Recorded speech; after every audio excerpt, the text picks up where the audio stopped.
For millions of people across southern and central China, the sound of rain has become something terrifying. What began as another seasonal storm quickly transformed into one of the most dramatic flooding disasters the region has faced this year. Day after day, relentless rainfall pounded cities, highways, industrial zones, apartment complexes, and farming regions, turning entire urban landscapes into giant lakes. Streets disappeared beneath muddy brown water. Cars floated helplessly through intersections. Subway stations became flooded tunnels. Rescue boats moved through neighborhoods where buses normally operated just days earlier. And as videos spread across social media, people around the world watched scenes that looked less like ordinary weather and more like the aftermath of a disaster movie. But this is not fiction. This is the new reality many cities are beginning to face in an era of increasingly extreme climate events. The flooding has affected several major regions across southern and central China, including parts of Guangdong, Guangxi, Hunan, and areas connected to the massive Yangtze River basin. Authorities were forced to evacuate tens of thousands of residents after rivers overflowed and drainage systems failed under the sheer volume of water. Some cities reportedly received rainfall totals equivalent to an entire month's rain in only a matter of days. Meteorologists warned that a powerful East Asian monsoon system combined with unusually warm atmospheric conditions created the perfect setup for catastrophic flooding.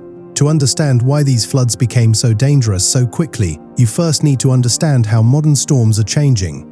Warmer air holds more moisture. Scientists have explained this for years, but now the effects are becoming impossible to ignore. Imagine the atmosphere as a giant invisible sponge hanging over the planet. As global temperatures rise, that sponge absorbs more and more water vapor. Eventually, when weather systems shift and pressure changes occur, the atmosphere releases enormous quantities of water in a very short period of time. That means storms today are capable of producing rainfall intensities that older infrastructure simply was never designed to handle. What once might have been considered a once-in-a-century rainfall event is now happening more frequently in many parts of the world. In China's case, the geography makes the danger even worse. Southern China contains mountainous terrain, steep river valleys, and densely populated urban regions built alongside major waterways. When extreme rain falls across mountain regions, gravity immediately becomes part of the disaster. Water races downhill at enormous speed, carrying mud, debris, rocks, and floodwater directly toward populated areas. Rivers swell rapidly.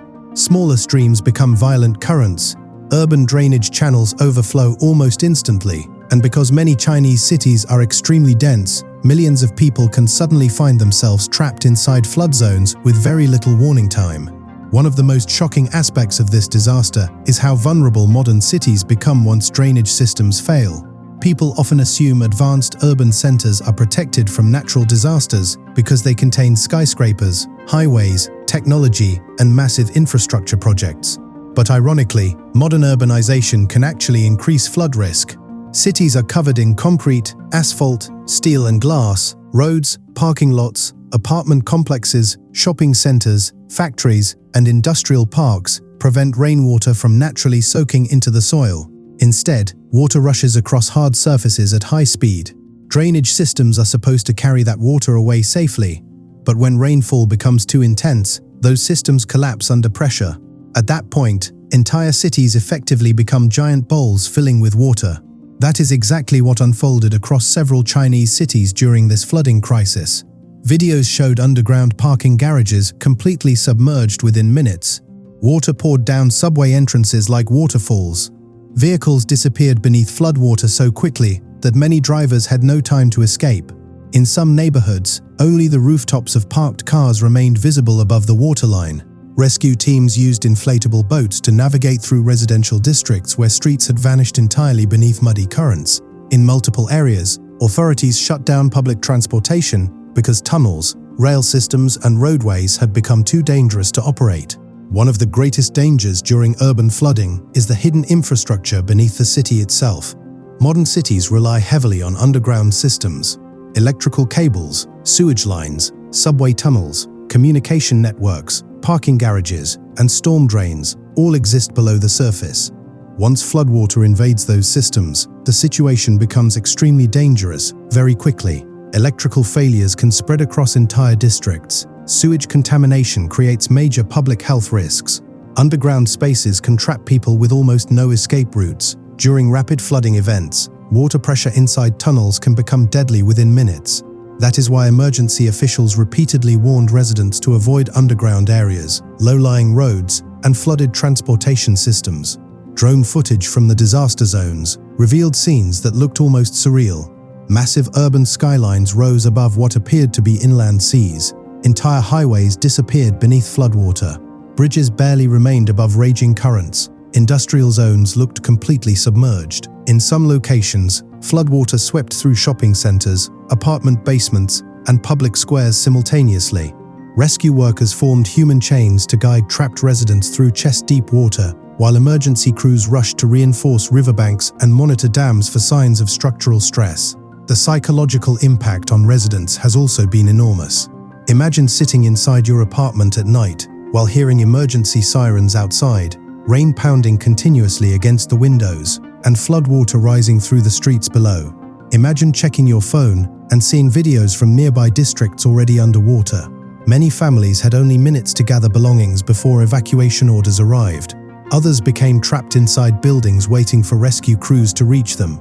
Elderly residents, children, and hospital patients faced especially dangerous conditions as transportation networks collapsed under the flooding. China's rapid urban expansion over the past few decades also plays a major role in understanding why these floods are becoming increasingly difficult to manage. Over roughly 40 years, China experienced one of the fastest urbanization projects in human history. Entire megacities emerged almost overnight. Massive apartment complexes, industrial corridors, expressways, airports, and transportation systems transformed the country into an economic powerhouse. But rapid growth often creates infrastructure challenges. Many drainage systems were designed decades ago based on historical weather patterns that no longer reflect today's climate reality. Storm intensity is changing faster than infrastructure upgrades can keep pace. And this is not only China's problem. The same pattern is emerging around the world. Cities in the United States, including Houston, Miami, and New York, have faced increasingly severe flooding in recent years. Europe has experienced catastrophic river flooding. Countries like Pakistan and India have suffered deadly monsoon disasters. Libya experienced devastating flash floods after dam failures.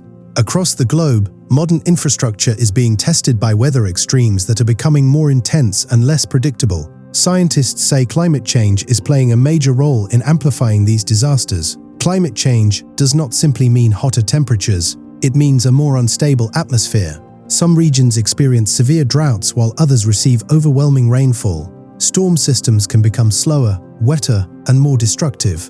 Heat increases evaporation from oceans and lakes, adding more moisture to the atmosphere.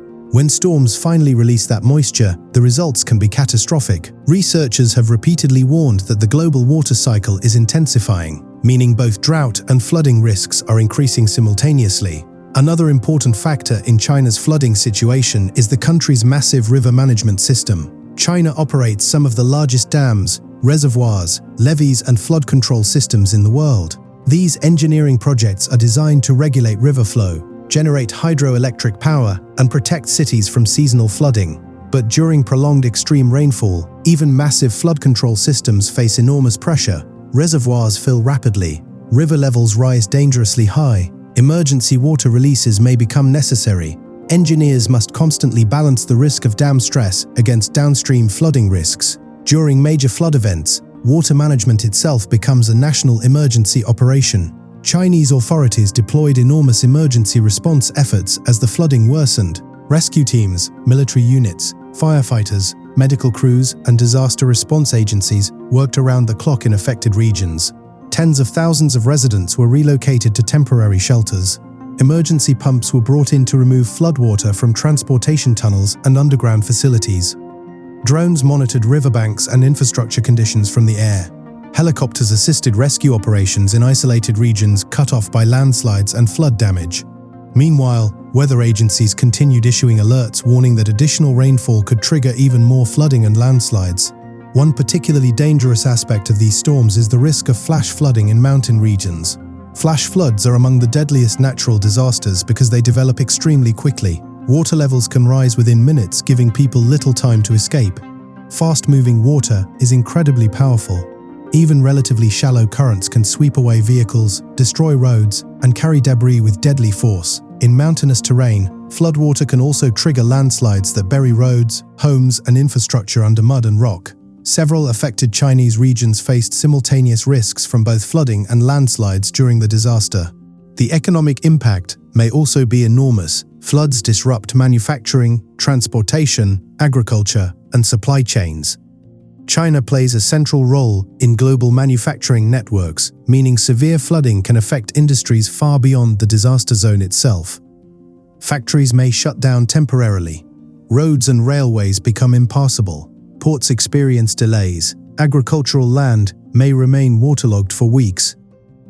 Damage to electrical systems and infrastructure can require months of repair work. And because floods often contaminate water supplies and sewage systems, public health concerns continue long after the rainfall stops. Interestingly, China has already been experimenting with new urban design concepts specifically intended to address extreme flooding. One of the most ambitious ideas is known as the Sponge City Initiative. Instead of relying only on concrete drainage systems, sponge cities are designed to absorb and manage water more naturally. Parks become temporary flood basins, wetlands are restored. Permeable pavements allow rainwater to soak underground instead of rushing across streets. Green rooftops absorb rainfall. Artificial lakes temporarily store runoff during storms. In simple terms, the idea is to make cities behave more like natural ecosystems rather than sealed concrete surfaces. This approach may become increasingly important not just in China, but worldwide, because traditional urban planning was largely built around older climate assumptions. Engineers designed roads, drainage systems, and flood defenses based on historical rainfall averages. But today's climate conditions are shifting faster than many cities can adapt. Storms that once seemed rare are becoming more common. Infrastructure systems designed decades ago are now facing stress levels they were never intended to handle. Perhaps the most unsettling part of this disaster is how familiar these scenes are beginning to feel globally. Whether it is flooding in Asia, hurricanes in the United States, wildfires in Canada, droughts in Africa, or heatwaves in Europe, extreme weather events are increasingly dominating headlines around the world. Scientists continue debating the precise scale and timeline of future climate impacts. But one thing is already clear: infrastructure resilience is becoming one of the defining challenges of the modern era. Right now, millions of people across southern and central China remain under flood alerts as authorities continue monitoring rainfall, river levels, and dam conditions. Even after the storms eventually move away, recovery may take weeks or even months. Roads must be repaired, electrical systems restored, homes cleaned and rebuilt, businesses reopened, contaminated water removed. Families displaced by the flooding will need long-term support. And for many residents, the psychological trauma of watching entire neighborhoods disappear underwater may last long after the floodwaters finally recede. What is happening in China today is not just a regional weather event, it is a warning about the future vulnerability of modern cities everywhere. Because as climate patterns become more extreme and urban populations continue growing, the question facing governments worldwide is becoming increasingly urgent. Can the cities of the future survive the storms of the future?